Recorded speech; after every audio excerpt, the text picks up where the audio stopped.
ni mercredi aɓe chargé ka ɓoya an kata Bamako. Karuwa ngal ƴettay e alarba kala yimɓe ngal naɓa Bamako ko hakkunde Kesedou e Wane kuliyankoɓe ɓen ari darni karuwal ngal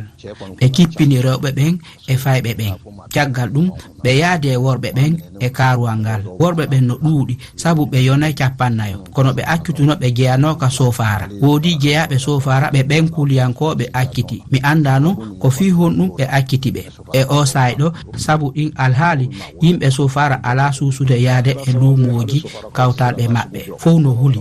caggal ɗum fof no andi yimɓe Sofaraɓe ko ngeegu woodi so yimɓe ɓen wawata yaade e luumoji ko ɗum holli ellaji no woodi yimɓe ɓen no huli sanne e o sayɗo ɓe jogiti karuwal ngal min anda ko honɗum ɓe waɗirta ngal meɗen ƴammi hooreɓe leydi Mali yo ɓe ƴettu feere ngam hettugo ɓen yimɓe ɓe kuuliyankoɓe ɓen nangi ɗum noon ko kala e nokkure ko ɓe joga feere ka ke pour que o ɓe sega bla